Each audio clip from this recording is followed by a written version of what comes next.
Netanyahu's global Christian rescue call ignite historic Biafra awareness. Israeli Prime Minister Benjamin Netanyahu's recent reaffirmation of support for persecuted Christian communities worldwide, including explicit references to Nigeria, has intersected with a landmark discussion in Israel's Knesset, intensifying calls for international attention to the humanitarian situation in the historical Biafra region of southeastern Nigeria. In his address to evangelical Christian leaders at the Shul of Bal Harbor in Palm Beach, Florida, Netanyahu underscored the historic alliance between Jewish Zionism and Christian Zionism. He credited 19th-century support from the United States and Britain for enabling the modern State of Israel's establishment, describing it as an enormous partnership that has persisted through thick and thin. Referencing long-standing personal ties with attendees, he positioned the current struggle as a shared Judeo-Christian civilizational battle, including an eighth front for hearts and minds among young Western conservatives.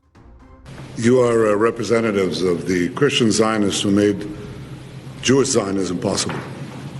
It's hard for me to conceive the emergence of the Jewish state, the re-emergence of the Jewish state, without the support of Christian Zionists in the United States, also in Britain, but the main thrust was in the United States in the 19th century. So Christian Zionism facilitated the rise and success of Jewish Zionism. And it's been an enormous partnership since then. Netanyahu identified primary threats from radical Shiite Islam, led by Iran, and radical Sunni Islam, linked to the Muslim Brotherhood, extending to regions like Europe, the United States, and Africa. He specifically highlighted Christian persecution in Syria, Lebanon, Nigeria, Turkey, and beyond, asserting that Israel is uniquely positioned in the Middle East to protect Christian communities, allowing them to grow, be defended, and make sure that they thrive. No other country, he stated, fulfills this role. The Prime Minister announced Israel's involvement in forming an international coalition, a United Nations of countries that support Christian communities around the world, offering practical assistance, including intelligence in Africa and other resources in the Middle East.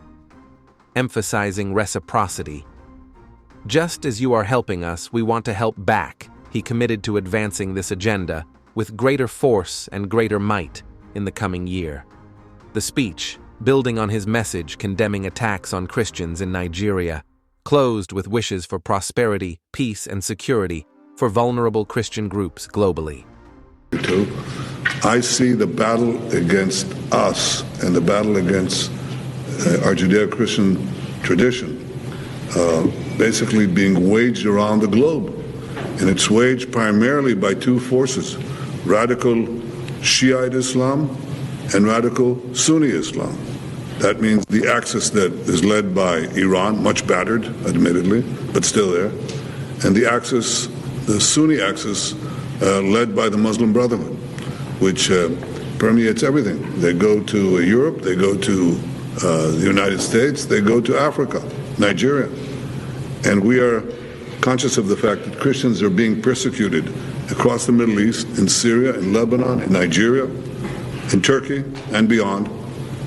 And we're also aware of the fact, as you are, that one country protects the Christian community, enables it to grow, defends it, and makes sure that it thrives. And that country is Israel. There is no other.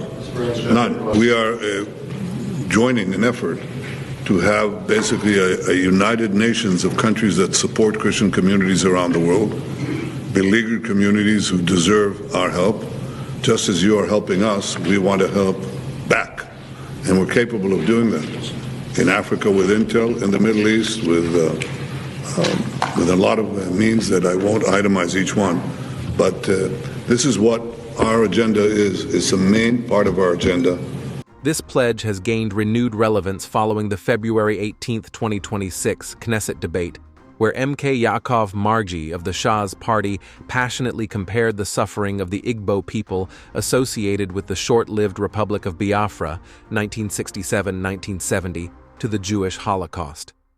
Margi recalled the Nigerian Civil War's devastating blockade, evoking global images of starving children with kwashiorkor swollen bellies and lamented international silence at the time. Citing estimates of up to 6 million lives lost since the war, including 2.5 million post-conflict, Margi invoked a Jewish conscience to argue for action, describing contemporary threats from extremist groups in northern Nigeria, allegedly with government complicity, as forcing Igbo communities into a cruel choice: convert to Islam, die, or live in exile. He urged Israel's foreign ministry to raise the Biafra issue in every international forum to counter double standards and awaken the global human conscience. Deputy Foreign Minister Sharon Haskell responded on behalf of the government, expressing empathy for the Biafran people and ongoing challenges, while noting the issue's status as an internal political social matter within Nigeria. She highlighted Israel's diplomatic ties with Abuja, respect for Nigeria's sovereignty and territorial integrity, and broader security threats like Boko Haram violence affecting all regions. Haskell mentioned Israel's humanitarian aid efforts in Africa, example to South Sudanese refugees, and openness to assisting Nigeria if requested, while acknowledging unverified claims of Igbo descent from a lost Jewish tribe for further review. Pro-Biafra advocates, including platforms like Family Writers Press International, Icons News, Igbire TV, and Indigenous People of Biafra (IPOB) linked accounts, have hailed the Knesset session as a historic milestone, the first formal discussion of Biafra's humanitarian crisis in Israel's parliament in 56 years. Social media campaigns under Momentum for Biafra feature videos of the debate alongside Netanyahu's pledges, framing them as diplomatic validation for allegations of systemic marginalization, persecution, and violence against Igbo Christians and Biafra at large. Headlines such as "Israeli Parliament's debate sparks global calls for intervention" have spread rapidly, with advocates seeing potential for Israeli intelligence or advocacy support amid overlaps with Netanyahu's Nigeria focus. The Nigerian government maintains that Biafra agitation threatens national unity, rejecting genocide claims and emphasizing multi-ethnic harmony amid nationwide security challenges. As online discussions and advocacy networks build, the alignment between Netanyahu's Christian Protection Initiative and the Knesset debate has energized demands for greater international scrutiny of Biafra. Whether this evolves into concrete diplomatic steps, UN-level advocacy, or expanded coalitions is uncertain, but it highlights deepening connections between Middle Eastern geopolitical strategies, global Christian solidarity, and African self-determination aspirations,